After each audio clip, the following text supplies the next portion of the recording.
Hello, how are you? I wanted to make a video about some of the things I've seen pop up in my feed and seem to be promoted into our consciousness at the moment along the lines of contemporary nihilism.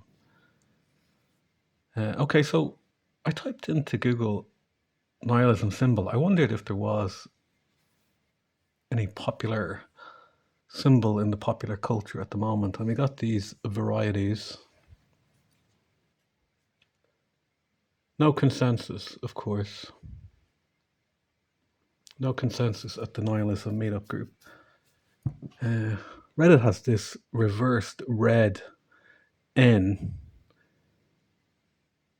but even the red seems too cheery, like the lifeblood.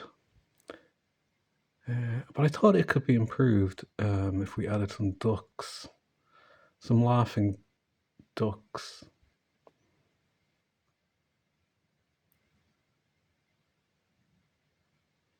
I mean, I would honestly ask you, who could not like a duck? Maybe the best thing about going for a walk is often seeing a family of ducks. So this would be my proposal for the laughing nihilist meetup group. I had these videos. Let's see. Oh yeah, hang on. I kind of like making these very cheap videos because it demonstrates how you can do so much with so little. Their current consumer technology.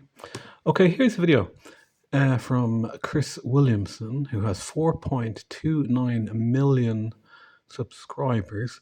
Now, it's hard to imagine someone who has 4.29 million subscribers isn't part of the machine. And he has this interview with a psyop expert. That's more trouble than it's worth. Psyop expert. Brainwashing is real and it's happening now. Chase Hughes. Okay. Of course, to get maximum number of views, you always have to have your mouth open, eyes wide. Apparently, this gets your clicks, and he kind of looks quasi surprised. Okay, Chase Hughes. Who is Chase Hughes? Chase Hughes is a former US Navy chief, behavior and influence expert, speaker, and author. In other words, he's a spook. And both the US Navy and the US Air Force have spook divisions as part of contemporary warfare. And there's no such thing as an ex-spook. So this is, cultural engineering, seeding of ideas, guiding narrative, nudging behavior. Now, people get caught up in this stuff because a lot of what he talks about would be true. Humans easy to manipulate, brainwashing, what makes you a follower, body language,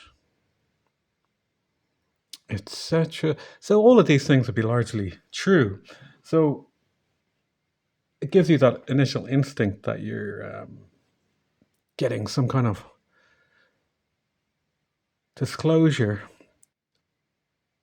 But what they do is they give you 90% truth and then put in the 20 or the like 10% twist. And if you go down to the comments,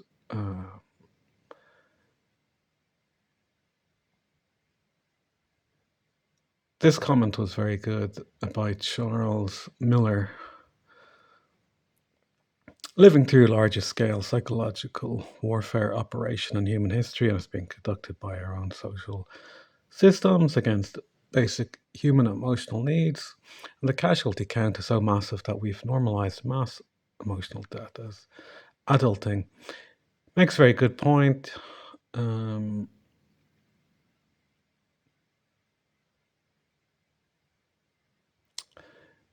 yeah, it's like, when they talk about this, like former salesman, motivational interviews or sales guys. Yeah, it's all about making money. Like therapists, everything monetized and weaponized. It's like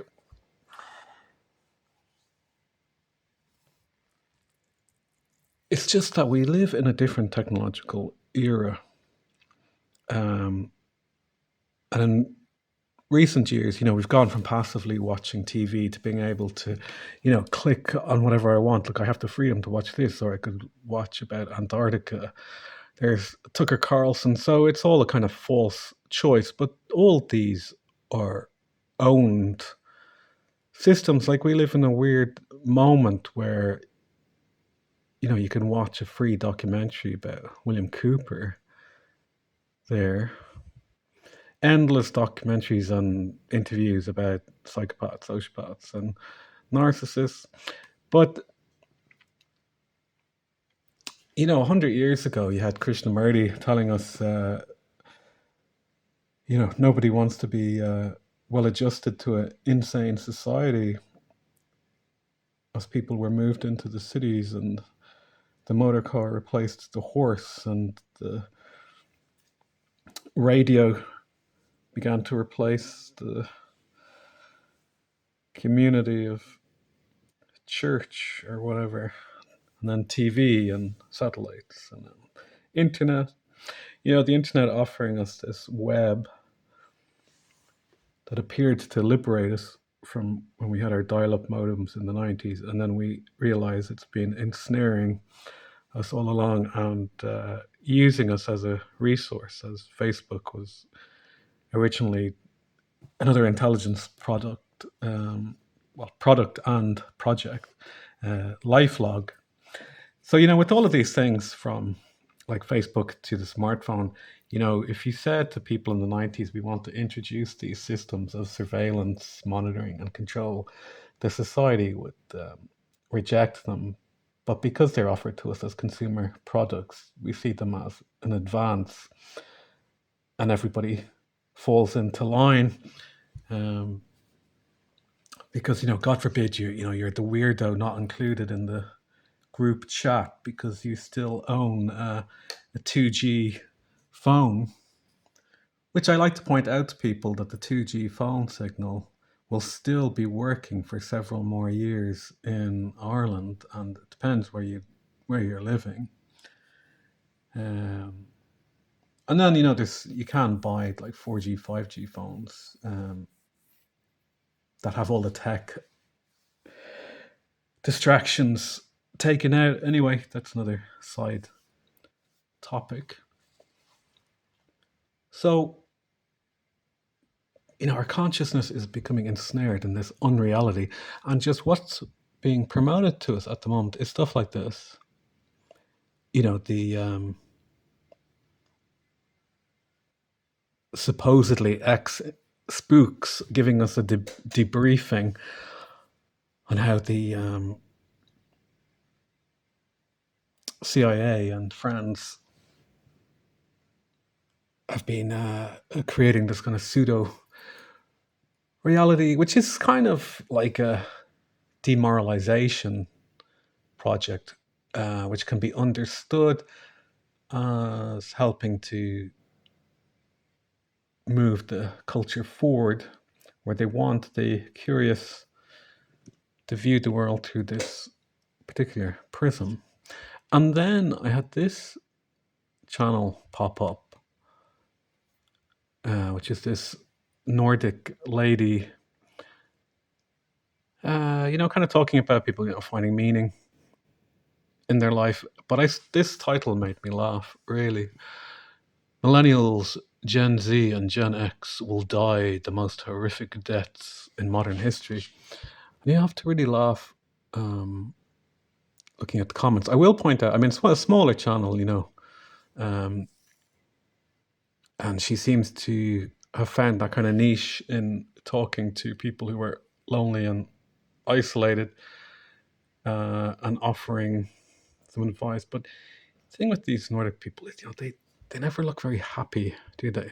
She has excellent hair for YouTube. I think sometimes I should consider buying a blonde wig if I really wanted to get my subscriber numbers up. Um,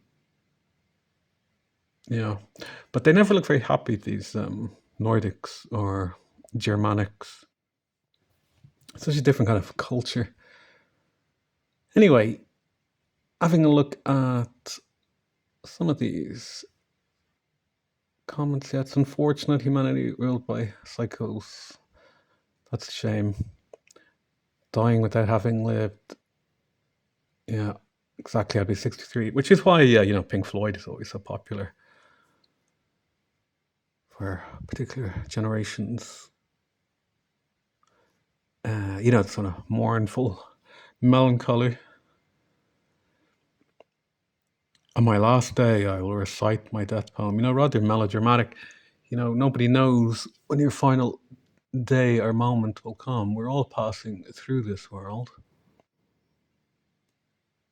Yeah, we're all doomed unless we can work for change. Very true. I mean, look at this. I'm Gen X. I'll cease to exist by 60 with the shape I'm in. In a way, I'm already dead. Well, you know, you have 6 years there to make different choices. Brad makes a very good point about cooking your meals from scratch. Yeah, psychological warfare. Perhaps people should consider the working class lives of Victorian England. That's a very good point because um,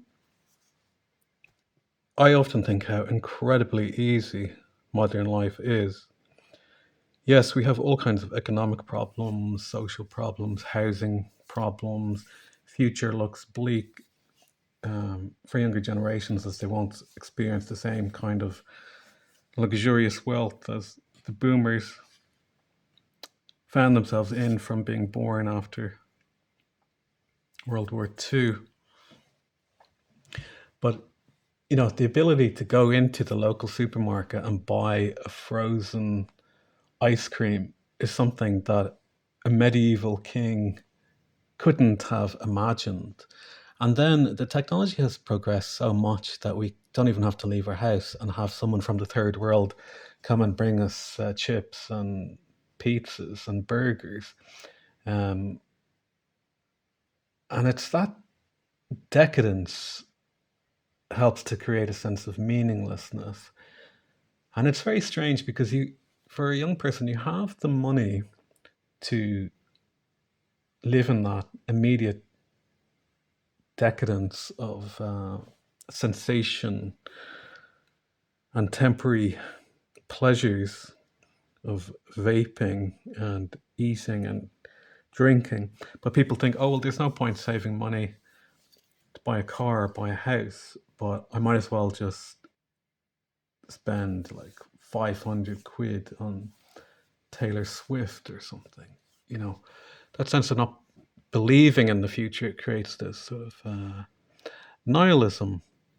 And I laugh. I laugh in your face. I laugh in the face of nothingness. One thing you can do is type into Google, the YouTube search engine, copyright free ducks. And I ask you, what kind of person cannot enjoy the simple pleasure of ducks in a park? I could see whole families of ducks there down in Wicklow when I was walking around there recently. And they are just charming. It's why I could never go into a restaurant, particularly a Chinese restaurant, and order a duck, you know. Even though, no, I'm not a vegetarian. I refuse to eat ducks. I suppose that's a different topic. Anyway, Okay, nihilism. I laugh in your face. Why? Because let me tell you, every day you're not in a flipping hospital with people jabbing you with metal needles is a good day. You know, I've nearly ceased to exist dozens of times in my life, and you learn life is a very fragile thing. It's a miraculous thing, and by its nature, we're all passing through this material world. Our physical body is a vehicle for our consciousness, which allows us to interact in this 3D realm. And I wonder, is one of the reasons we agree, presuming we do agree, to be incarnated again and again in this material world is because it is the only realm in which we can touch and hold one another and interact with the material world rather than exist as consciousness in pure ether or in some kind of fourth or fifth dimensional astral realm, realms of pure thought or consciousness. But somehow we agree to come back.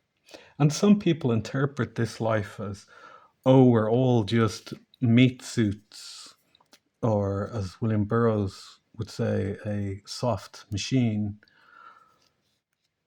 that we're just worm food, that we're just animals living in chaos, fulfilling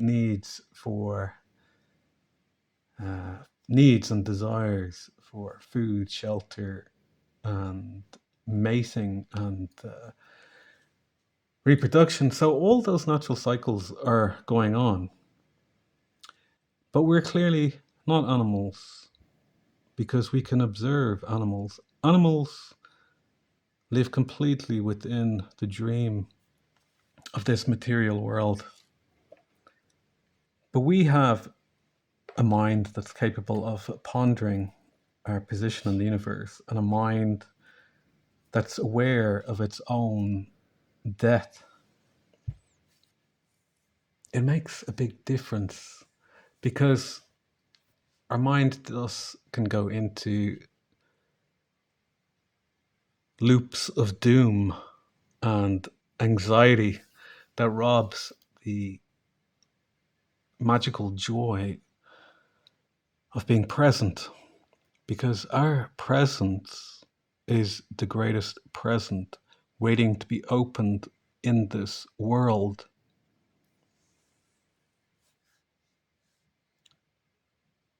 You know, human beings are a magical creature where they can take an idea out of their mind, manifest it, and bring it into being. We have the capacity to make something from nothing, like this very simple video. I mean, you see, I would agree with all the criticisms of modern society, how it alienates us, it atomizes us, it places us in apartment living like rats in a cage, how we become slaves to corporate systems, how corporate media attempts to mediate our experience, place a synthetic barrier between us and the natural world, about how difficult it is to live without, see how free you are in our liberal democracies without paying your rent and electricity and property tax and etc. And we see our societies breaking down, the social cohesion falling apart. Another video I could make would be titled Ireland, a Land of Strangers.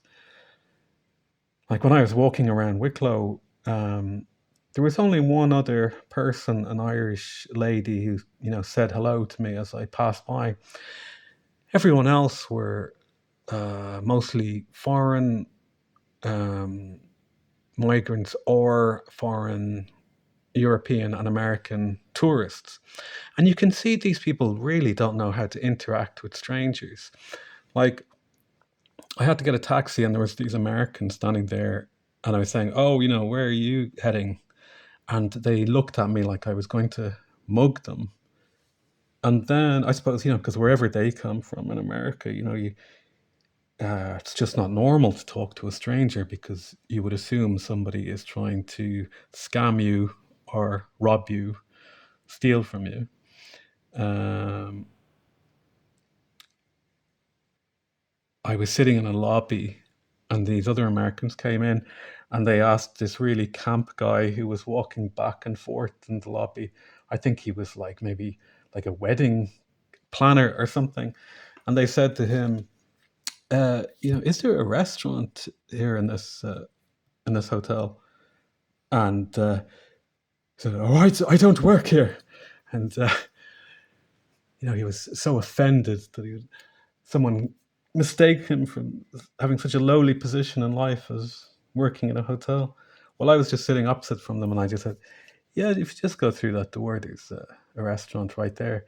And they kind of did a double take, looking at me, and then walked away. No, oh, thanks. Didn't even say thank you.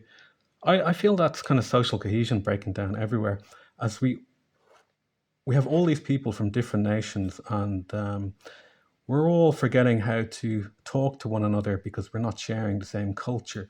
We're all going back to our balkanized private spaces,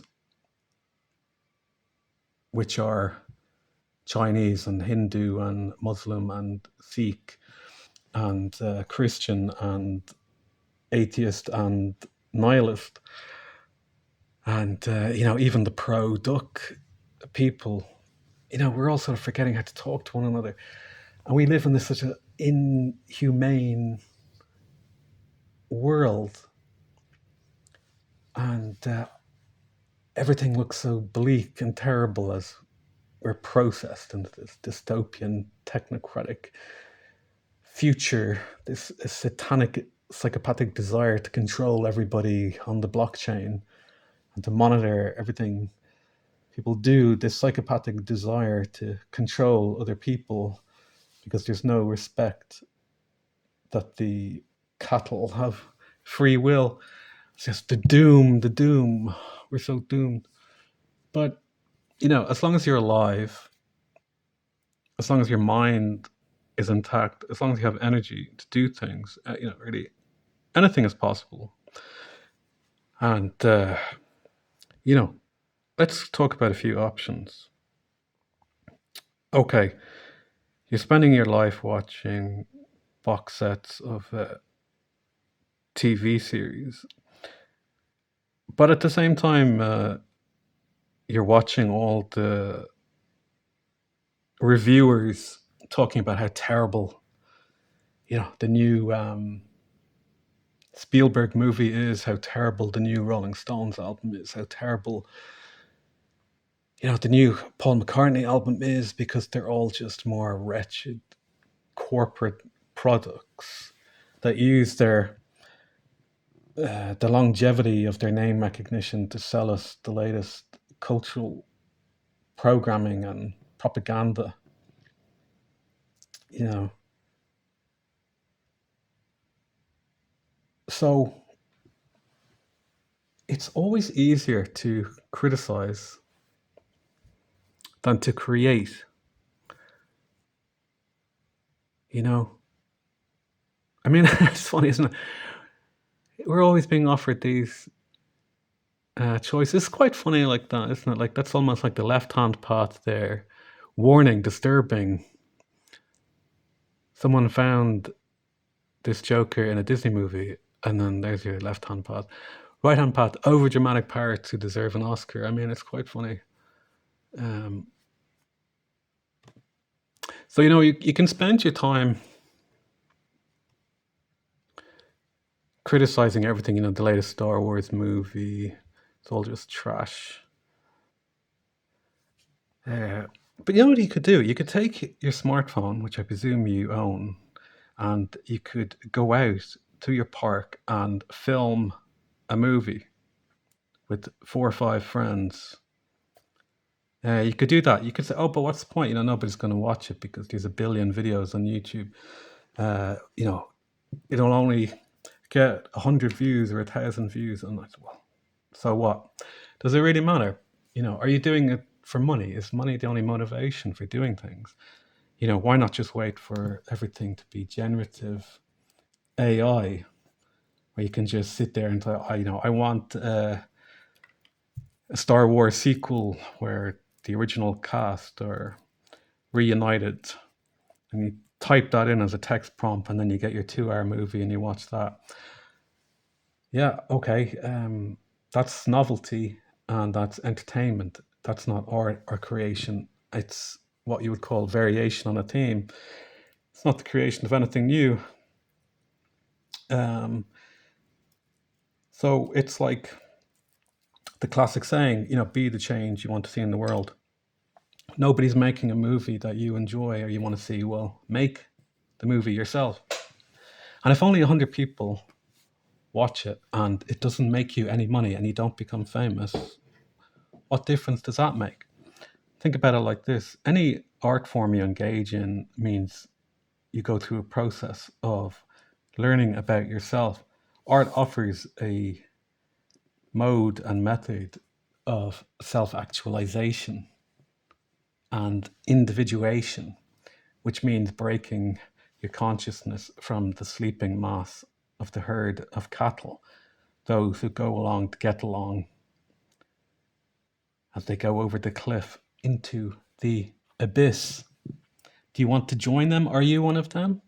I mean, a few years ago when I went to one of those kind of alternative things after the sniffles, the pseudo phony war of the sniffles ended, I went down to one of those things down in Cork, and I was surprised when one of the first questions someone just asked me was saying, like, when did you twig it uh, that there was something funny, that this wasn't right, And I was actually taken aback by that question because I never had any trust um, for the medical system, because the medical allopathic system is uh, a technocratic system. It's a system that's not about healing. It's a system that views the human being as a series of separate functions and processes. There's no cohesive sense of a human being that you could help engage in a natural healing process. There is no healing. It's only allopathic medicine is about torturing the human body to torturing the human body to take to extract abstract information from it, to learn how those processes are working. They really know very, very little and only offer more and more torturous procedures in the desire to prolong life, such as people who sign up for chemotherapy. And it's all grotesque. You know, you would get more empathy, compassion, and sympathy in Mountjoy prison than in a Dublin hospital, because people are just doing their job, going through the motions, and have completely shut down their mind and perception to the suffering and cruelty and violence all around them. So through no fault of mine, I'd you know almost ceased to exist dozens of times, and the experience of growing up being unwell and unwell as an adult, and missing out lots of things in life, and constantly coming into the contact of the cruelty and violence of our liberal society as it interacted with you as a collection of symptoms and a person of varying economic value or social worth in the cultural hierarchy, etc. So, to me, every day is a gift where magic is possible, where impossible things can be done at any time. And in our atomized lives, we can feel like, oh, uh, I love free jazz, but there's no free jazz club for me to go to. Well, guess what? Start it yourself. There's no movie there's no movie to watch that's like the lifestyle or culture of me and my friends. Well, go and make the movie yourself. You know, uh, there's no good music. I like all modern music is crap. Okay, start a band, learn an instrument. Any artistic process you engage in, you learn about yourself. We have this idea that you might find the money to go to a therapist. You could also just sit down and write a book or write your memoirs. And again, you'd say, well, who's going to read it? Um, who would be interested? And in that sense, we become confused that monetary gain and celebrity in our culture are how we're taught to measure success in the sense of sitting at home on the sofa and watching, Britain's Got Talent, America's Got Talent, and imagine that these creepy scumbags picking you out from the anonymous masses of the hoi polloi is going to grant you an existential meaning to your life and provide an external logotherapy. You see, human beings have the capacity to generate from within once you have awakened from the dream. In that cliche, you could say there were two types of people in the world. Okay. The first type of person accepts programming and scripting. They take instruction in internally, through your consciousness, through your sense of perception. You take the indoctrination in and then you externalize the behavior outwards. And in that sense, people act as architects of the world and unwittingly help create the dystopia we live in. And one can imagine that this truth about human behavior has been known since the time of the pharaohs, and that the architects of our society know more about human behavior than the individual does about themselves. But behaviorism, in psychological terms and in the history of philosophy, uh, has always struck me as very repulsive and kind of an evil philosophy in reducing human beings down to just, impulse in, behavior out, because it removes the soul, it removes the capacity of the individual to generate their own life. So there's two types of people: those who accept scripting and programming. And when you're talking to people, you can immediately tell when someone is running scripts through their head. Like 9 out of 10 taxi drivers would be like that. Bus drivers, all kinds of people who have a simple, straightforward view of life. And as life becomes more complicated, more control is handed off to this managerial class. As I say, you have like specialization in medicine, but we have specialization in everything. Where, like, if you have like underfloor heating, you have to have a specialized engineer to work that. Like, I had endless problems with underfloor heating, and my neighbor had the same system. And he would say to me, "Oh, well, I ring them up. That's their job to fix that. I don't know anything about it, You know, well, I'm the exact opposite. I would get the flipping screwdriver and start taking apart the whole system, going online, reading the manual, understanding that they had made an entire mess when they had originally installed these systems and they'd never worked properly. So, I figured it out for myself. But everything in life is this specialization, which disempowers us, which leaves us just in this belief that other people know what's going on and we trust that they know what's best for us. But all my experience in life told me, the managerial classes tend to be sociopathic and psychopathic and care nothing about you more than you're a statistic. Um, because both like healthcare or joining any institution immediately tells you that you're just a warm body in the mass, and the mass of people is like a battery powering these corrupt systems. So, the masses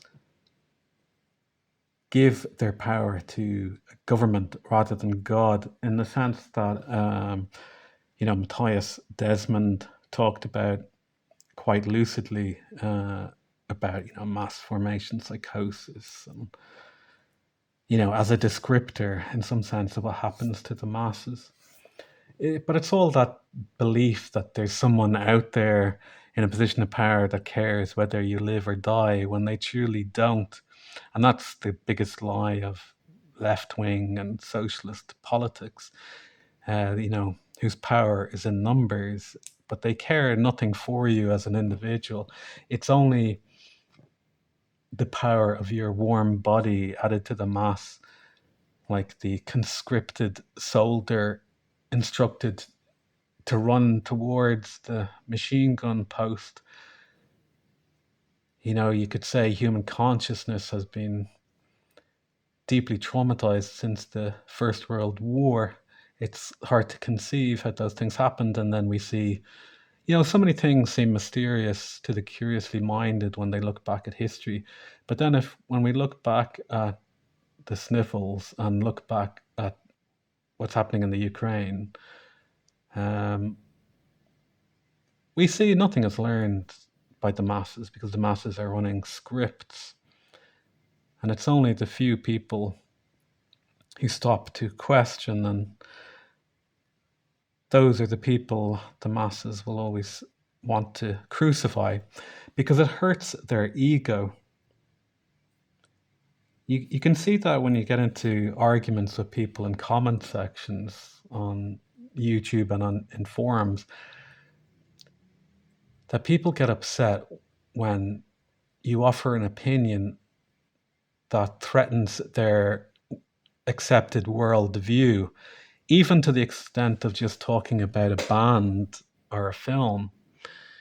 People get very upset about these things because it's actually offending their ego that they might be wrong about something, so they have to react with a kind of psychic violence to restore their own equilibrium that their ego is correct.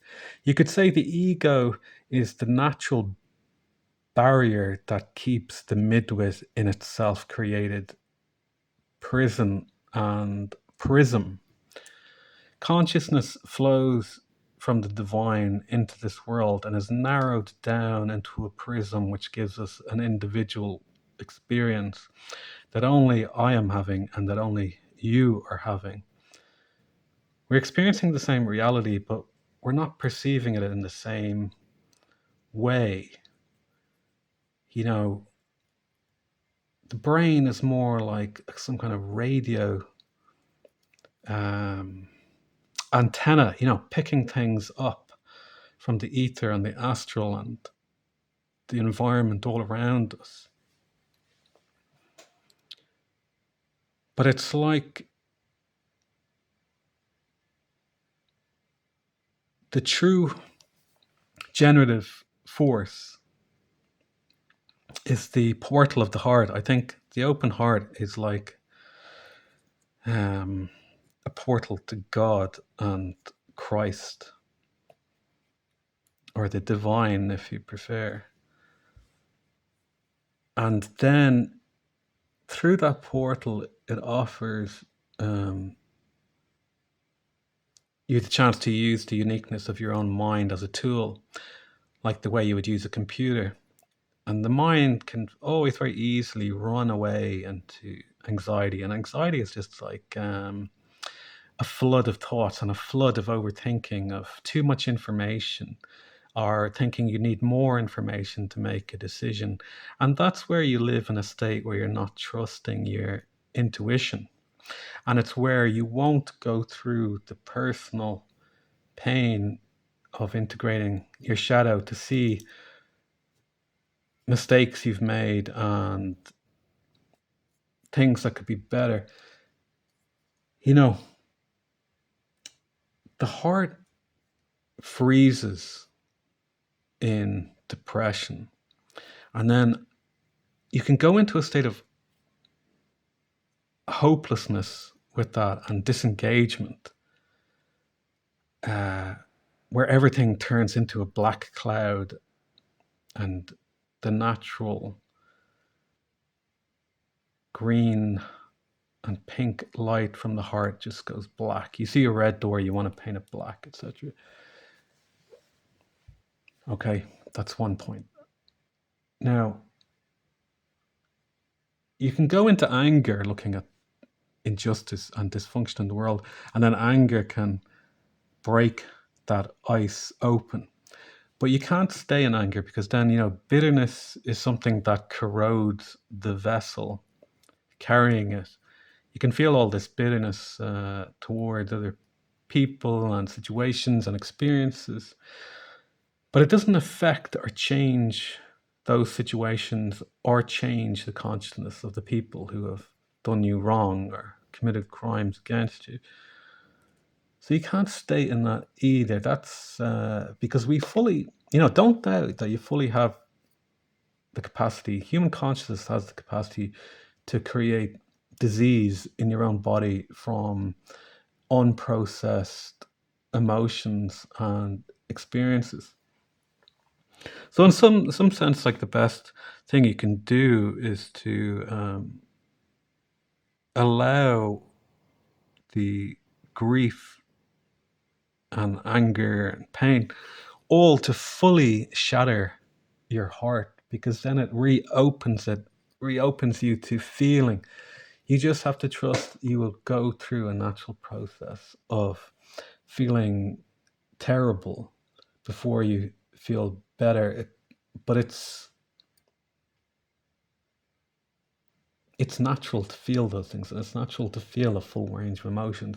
You'll only get back to a fully healthy, rounded, balanced place of emotional stability in accepting the sadness, so you may accept happiness. Depression and darkness is just staying in one mode or one filter on your consciousness, which can feel like, I suppose, in a way, protecting you from more um, negative experiences. But nature hadn't made us to just live life as a black and white movie. We're truly creatures of magic. You know, with all the distractions, the endless entertainment amusing us to death, and entraining us to the flicker rate of the phone screen, laptop screen, television screen, and cinema screen, all flickering into our subconscious mind and training us into artificial light rather than the light of the sun. and the sun in both spellings and meanings of the word, you know, in that, in all that endless distraction, we don't give ourselves the opportunity to be bored. Think how, like, you could say that's one of the reasons, rock and roll became such a sensation in the 1950s through to, early 60s, is because you had no TV, you had no computer. Um, so it's amazing fun, for like kids to start like skiffle groups, to tie a piece of string to a mop and play that as a bass and to use a cardboard box as a drum. While in modern times, and my perspective is not that of a boomer. I'm not of that generation.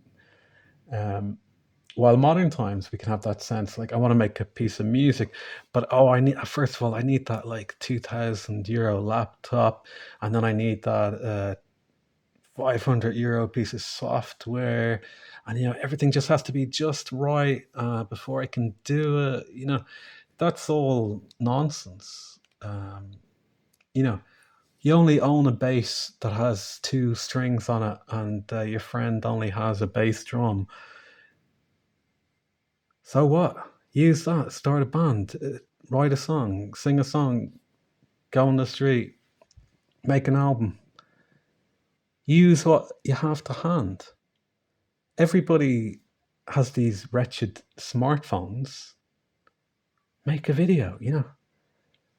Go to the park and have a conversation with the duck and upload it. Like I said, there's no movies being made that you like. Go and make a movie. How much money would you spend trying to talk to a therapist, a stranger, about your life? Or put the same amount of money and energy into making a film, writing a book, writing a poem, painting a painting. So, our wretched consumer culture equates uh, money and celebrity to success, but that's just a total distortion. The success is what you learned about yourself in the process of writing a book, of making an album, of singing a song. We get confused by the idea that the thing that gives us the most satisfaction in life and pleasure and realization is somehow something that should also financially reward us. And we have to separate those things out because, playing guitar could be the thing that gives you the most meaning in your life, but you could get lost in a sense of failure or frustration in thinking, why is the thing that gives me the most satisfaction in life not providing a financial income? You have to separate those things out. It's, art for art's sake. It's for the love of doing things. Any art you engage in is a process of learning about yourself and growing your consciousness and learning how to you interact with other people,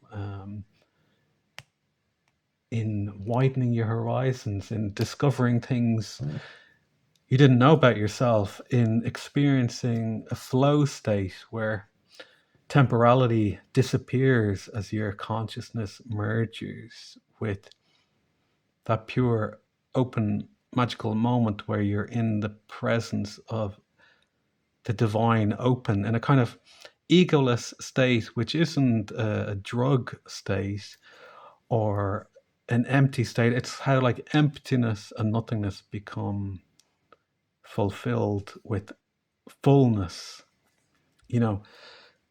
And you've no interest in art. Well, you could experience similar things just running. So you enjoy running, but you don't run fast enough to be in the Olympics. So you think, what's the point? This is idiotic and a laughable way of thinking. You know, you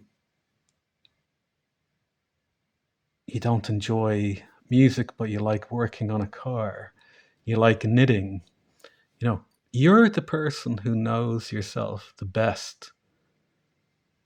That's one of the things we're meant to be doing here is getting to know yourself. Know thyself. To know thyself is to heal thyself.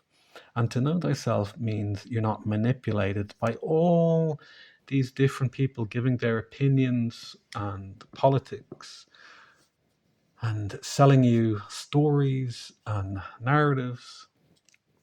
You're here to create those things for yourself.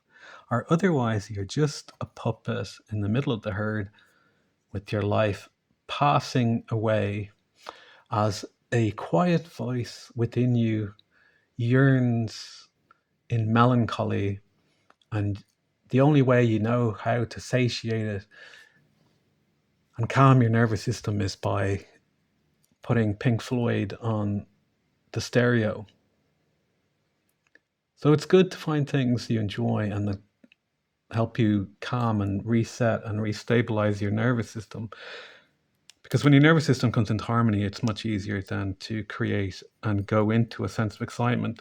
But when so used to feeling the dark clouds and barking black dogs of depression, um, natural excitement could actually feel more like anxiety. But you're meant to feel those butterflies in your stomach from things that give you excitement and pleasure. But just passively listening to Pink Floyd is not a reason to live. You're meant to do a lot more. Human beings are naturally geniuses. Look back at history, look at what people did. You know, in the 19th century, the goal was to achieve a sense of general knowledge, when to plant your crops, how to repair the roof on your house, how to get clean water, how to help give birth to a calf. Now we have this sense that we could hand over our power to all these specialized things because everything is beyond the capacity of the individual to understand everything from, the structure of DNA to quantum computing to the blockchain to whatever. But in the immediacy of your life, nothing is more helpful than, to know how to change a fuse on a plug or whatever. It's just part of the decadence of the culture we currently live in to be helpless and sit there doing nothing but stare at a phone. And now what really gets me is how the herd, the people who have no desire to wake up, now just sit there watching these AI videos on YouTube rather than watch something created by a human being. That's really amazing. That's really disgusting stuff. So, turn it off, go outside, go for a walk. I I laugh at nihilism, because we're all passing through this world. We could all die at any moment. You know, it's like to know the stoicism and bravery of the samurai warrior who knows the cruel sharpness of the blade, could end your life at any time. But somehow, in the softness of contemporary culture, we're all terrified by the unreality of death, that we'll wear the mask and take the experimental alphabet soup that might seek to rewrite the language of God's code in the book of life, just so we may live a little bit longer. We all face the same fate. And I can tell you, there is little darkness that you may complain about that I have not personally experienced. This little violence or cruelty or psychopathy or sociopathy or narcissism that I have not also come into contact with. But you mustn't let them win. For them to win is for you to deny the birthright of experiencing innocent joy, happiness, love, comfort, the feeling of the sun on your face, watching the breeze rustle the leaves of an oak tree or maple, the feeling of the grass on your feet, the sight of the wings of a bird hovering on the wind, the salmon in the river, the dragonfly by the lake, all in miraculous dynamic flow. Yes, it's true. Your body will turn to ashes or become worm food. But you have the gift of consciousness.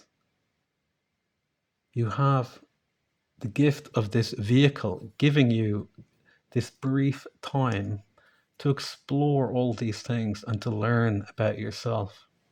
If you can still not think of anything to do or anything you want to do, one thing I would suggest is turn off everything, sit down and stare at a blank wall. Even if you feel there is no hope and you might like to cease to exist, why not try this first? It's a completely free thing to do. You don't need to share my visions, my beliefs, opinions, or a sense of spirituality. You can just stare at that white wall and just keep staring. 10 minutes, an hour, 6 hours, a day. Do nothing but stare at that white wall. And at some point, if you allow it, an idea or an image from within you will be generated. Not an idea that comes from a movie or a talk show or a podcast or the news or politics or anything external to you. If you allow it, life will be generated from within and something will come to you, something to do, something you can create. And what it is will be unique to you. And in undertaking that process, in becoming part of that natural generative human ability we all possess, you will learn something new about yourself. You will expand your consciousness. You will find a new point of view. You will find a pointer to follow.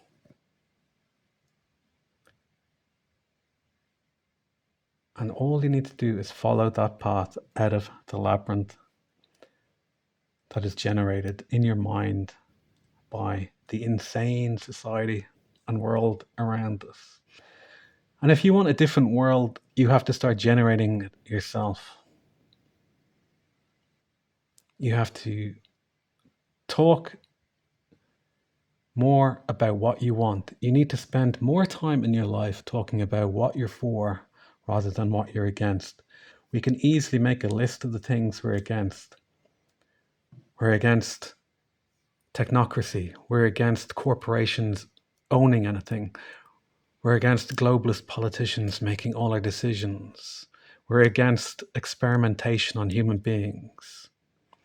And then we can talk about what we're for. Well, we're for bodily autonomy. We're for clean water. We're for organic food. We're for the natural world. We're for talking to the ducks in the park. We're for creating our own culture. We have to create a cohesion in our own lives and be the change we want to see. Do you notice how few people talk on all these alternative news and lifestyle and podcasts? Do you notice how little people talk about what they're for? It's so easy to fall into negativity. I think negativity can take 1 unit of energy, while creation seems like it needs 2 units of energy. So negativity is always easier. It's always easier tearing things down than building and creating. But it just seems like that. It's not really true. You just have to tap into it and you will find there is an endless flow of energy that's far beyond the physical capacity of the body that feels tired, that needs water, that needs food. The energy that flows through from an infinite source. But in society, we have to interact with vampires. And vampires are those who think there's a limited amount of energy and they have to go around the room talking to everybody in it, endlessly questioning them to get a piece of their energy. They haven't learned how to generate energy from within. They haven't realized the truth of this reality that there is an infinite source of energy to tap into. We don't need to take energy from anybody else. And those dysfunctional people become vampires. And the sleeping people are the midwits in the herd, given their lives over to the psychopaths and sociopaths to be managed on their behalf. And we can learn so much just by sitting quietly in nature and observing it and looking out on a spring and summer's morning and seeing the magpie and seeing the crow and the raven, the kite, the eagle, the hawk, the robin. We see them all being born again and coming back to life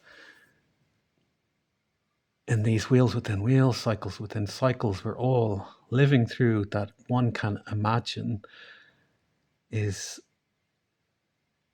going on a grand cosmic scale.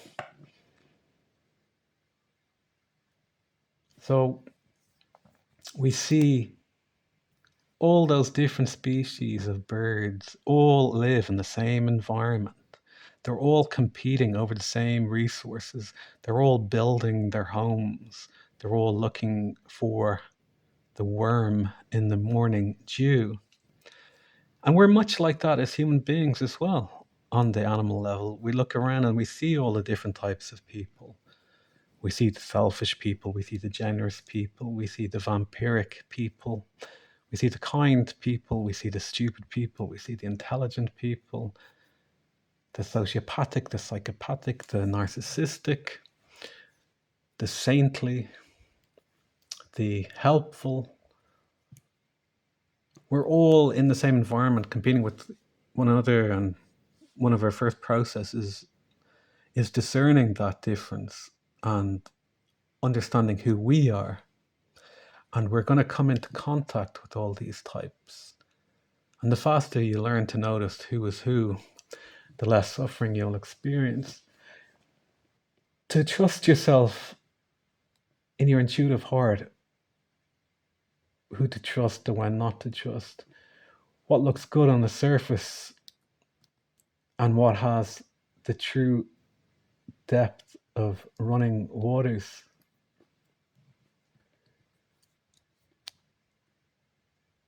So allow yourself to be bored and your genius be born again. Every day is a gift, more than you know or can appreciate. You don't need money to do anything interesting with your life. Wherever you go, you will find there you are.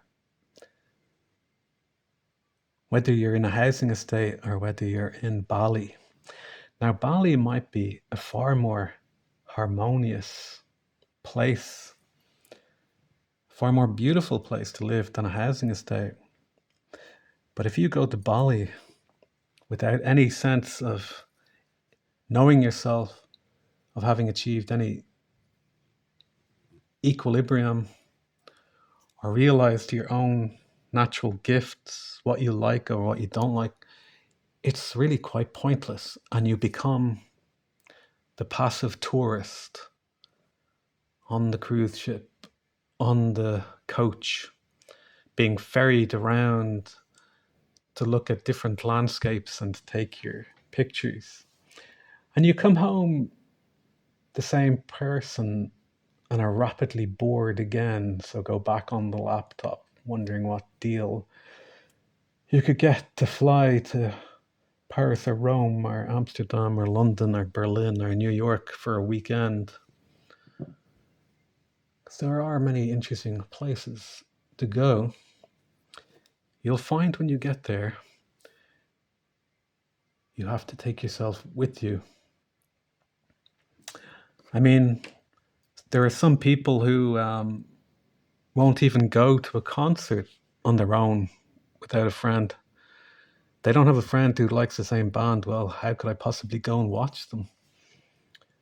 You know, people are very cowardly and timid. Only you know yourself. Nobody else knows you, perhaps except God, who has counted all the hairs on top of your head. Nobody else will get to truly know you or your heart. You can hope to meet people and share some harmony from a relaxed nervous system. You know, it's one of the most interesting things in the Bible, as they say, that when two come together in the name of Christ, there he is. There is the church. The church is the body of people, not a building. And when people come together to make a piece of music or make a film or an artwork, or it creates a third kind of consciousness, a shared consciousness. You know, I think John and Yoko had a quote about, you know, when you dream a dream, it's a dream. When two people share the same dream, it's reality. And that is very true. And, you know, as Terence McKenna liked to tell us, find the others. If you have an interest in something, there will always be someone else interested in the same thing because you're a human being. You just have to find them.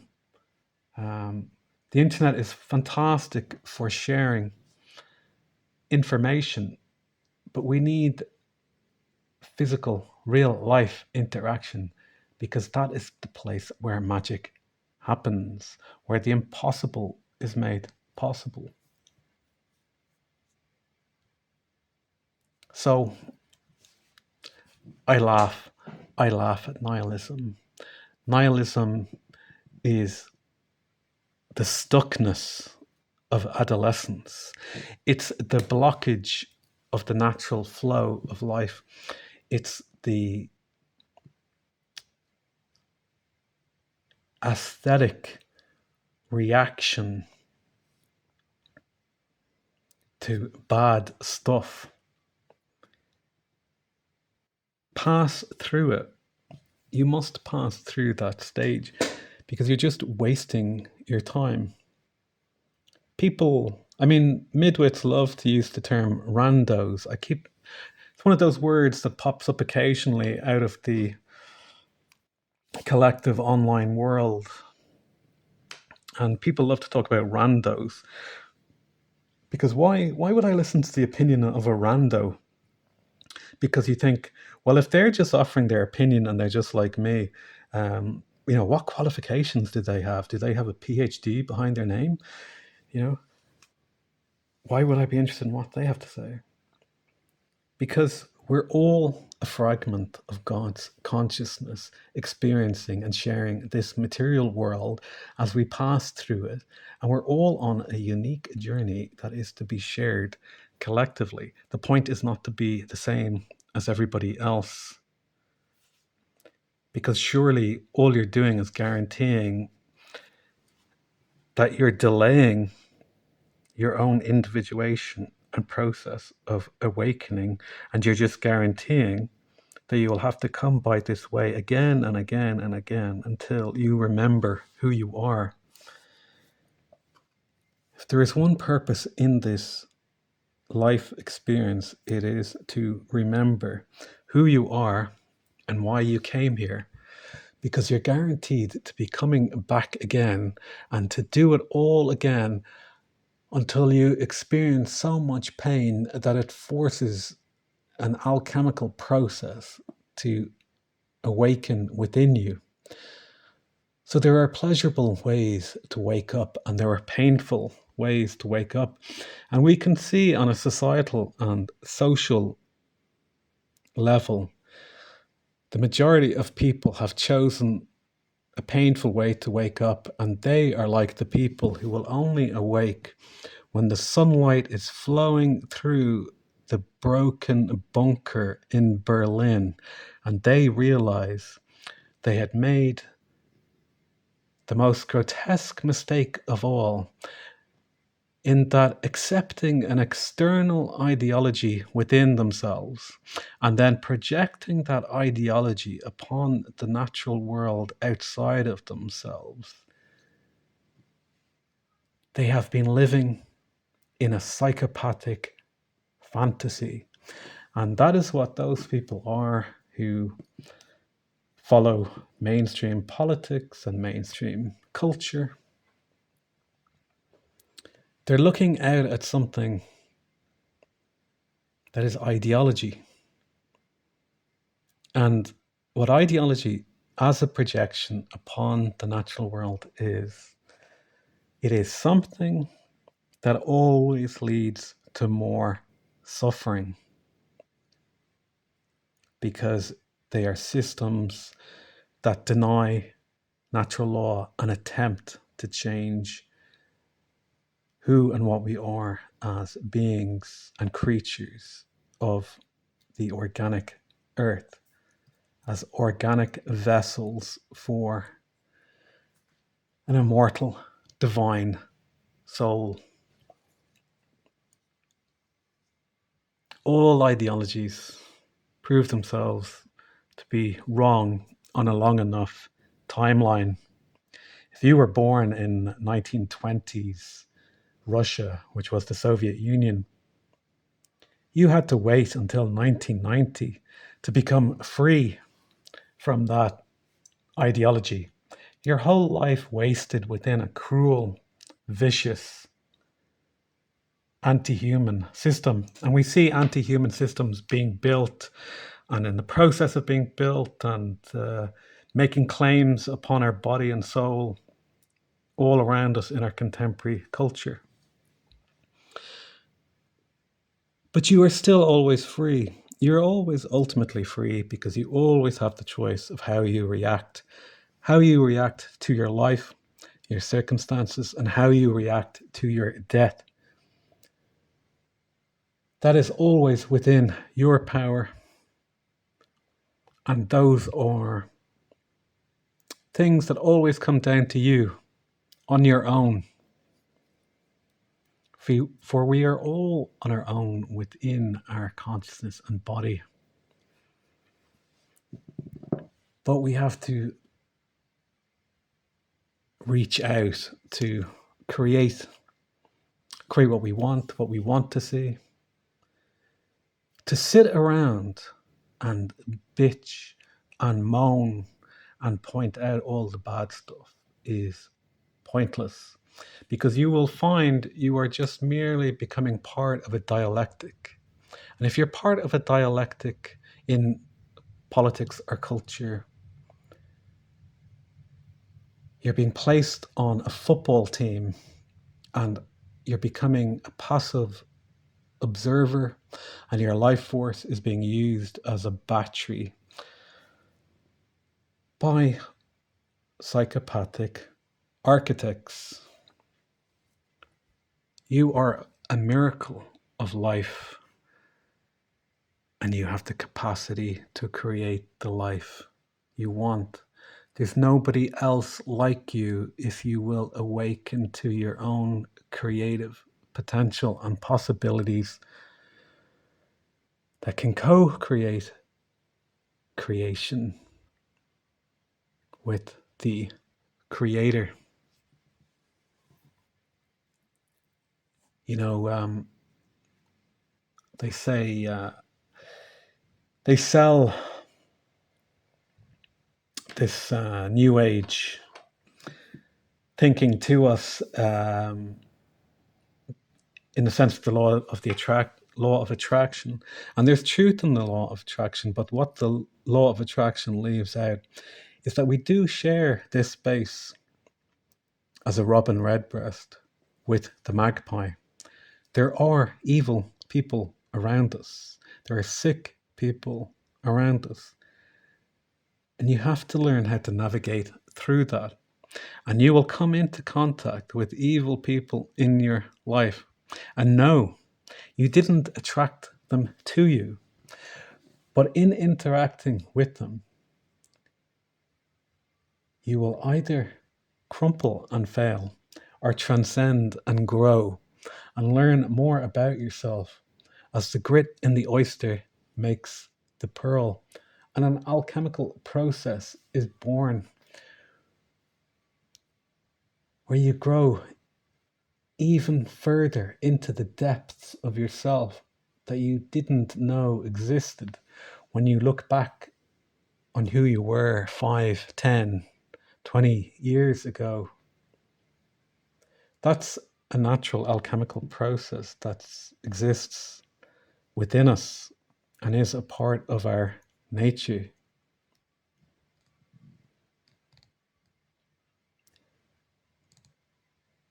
You know, people are selling you just another ideology in the new age when they won't accept there's evil and corruption in this world. But those who understand that point don't need to take the black pill that everything is evil and corrupted. There is a multiplicity, there is a shared space. So create what you want to attract the others. Create what you want to see and hear and touch and taste.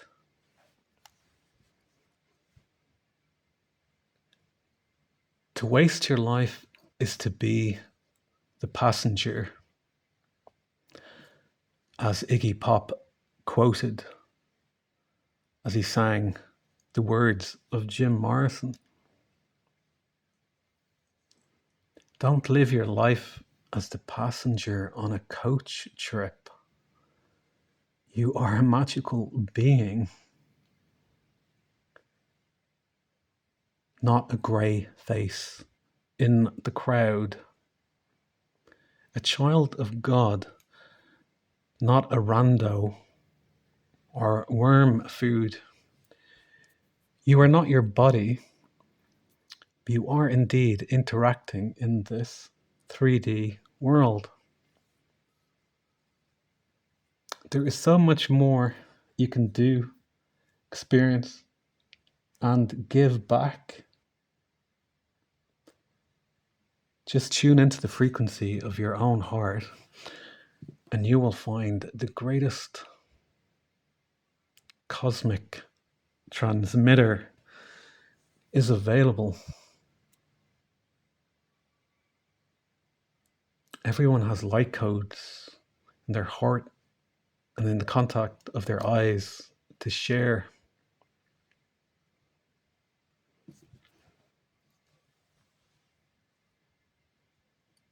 So go forth and multiply your creativity in this world.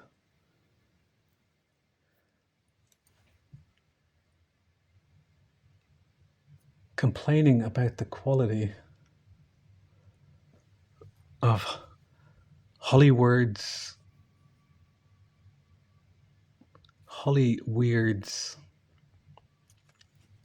contemporary products is truly laughable. Go to an animal shelter and give a cat and dog a home. Buy a plant and watch it grow. In one hand, hold a plant in your hand and look at it. In the other hand, place a broken stick and stare at them until you understand